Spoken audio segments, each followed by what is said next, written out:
Hi, thanks for joining us today. We're here from the adJust for Me pillow, and we're going to talk about proper ergonomically correct side sleeping posture and how to ultimately support your spine and your body in a good side sleeping position, because ideally we're sleeping for 7 to 9 hours each night, and during that time we want to be as comfortable as possible so that we don't wake up with pain.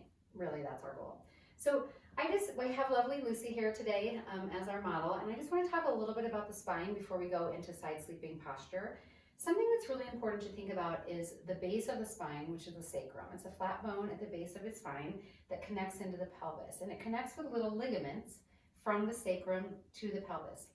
When we're sleeping in a side sleeping position and we splay forward and we start to let our leg come forward, we're rolling forward, what you're doing is you're pulling on these little ligaments and you're opening them up, which causes instability in the low spine.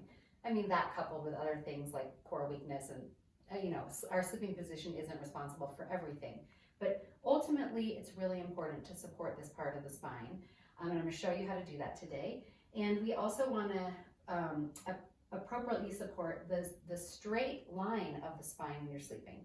Because if you start to torque or turn during the night, what we find is these little transverse processes and the vertebral processes in the spine that come out on the sides and the back, they all shear against one another as we're torquing and turning during our sleep, and it causes quite a bit of discomfort in the long run, or even in the short term.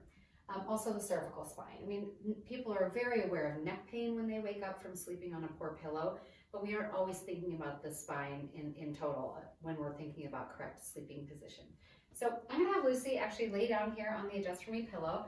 We've already adjusted it to her proper height, which means that when she's sleeping on it, got your shoulder kind of tucked in there. Got it right in there. When she's sleeping on it, it means that her spine is going to be in a nice line here. Her head isn't going to be tipped up and it's not going to be tipped down.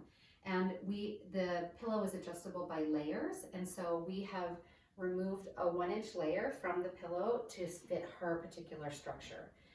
Another thing that we really want to do is you could just currently use kind of a household pillow. You could use a decorative pillow that's the right height inside of a pillowcase, or some other pillow that's actually pretty low. We don't want a big gigantic pillow in here, because this is what we don't want to happen, right? We don't want the legs to be really far apart. We want them to be more parallel. Actually, Lucy, I'm going to kind of go like this.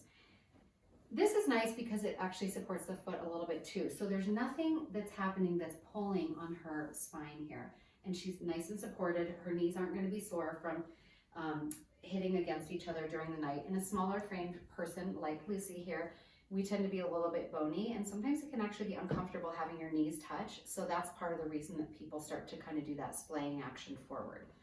The hugger pillow is really important. It could be a round pillow, it could be a larger, just regular rectangular pillow, but I definitely recommend putting something underneath the body as a hugger to prevent you from wanting to roll forward, right? So it helps to support this upper shoulder, the brachial plexus, where all the nerves that innervate the arm run through this area. So we want to help it not crunch forward where we're doing compression and then we're having the numbness down the arm, pain in the top shoulder from sleeping.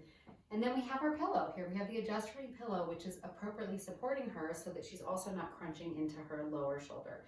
So as you can see, her body is nice and supported. Now, Lucy, let me ask you, do you feel like you want to tuck your left hip under a little bit? Will you try that for a second and let's see what that feels like? Oops, other direction. Yeah, there we go. Does that feel a little bit more comfortable? Yeah. So what this is doing also is it's helping her keep that spine nice and flat, the sacrum nice and flat, and then she's not kind of rolling in one or the other direction. And do you feel like this is a position you could stay in through the night, or are you wanting to already move? No, I like it. You like it? Yeah. I mean, this is what we find, right? Is most people want to sleep on their sides, but if they're not supported correctly, it's very uncomfortable. So I'm going to remove your props right now. And then I just want you to kind of like feel what would be a natural kind of occurrence if you didn't have anything there to support you, right? Look at there, go to your natural place. We want to pull forward. Look what this is doing to her spine.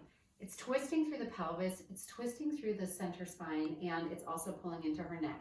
Think about what's happening to this left shoulder here down on the bedside. She's completely compressed. This is where we see the arm numbness. This is where we see even the jaw discomfort, because we know the anterior neck, everything is connected. So all I'm going to do, Put you right back into your proper sleep position.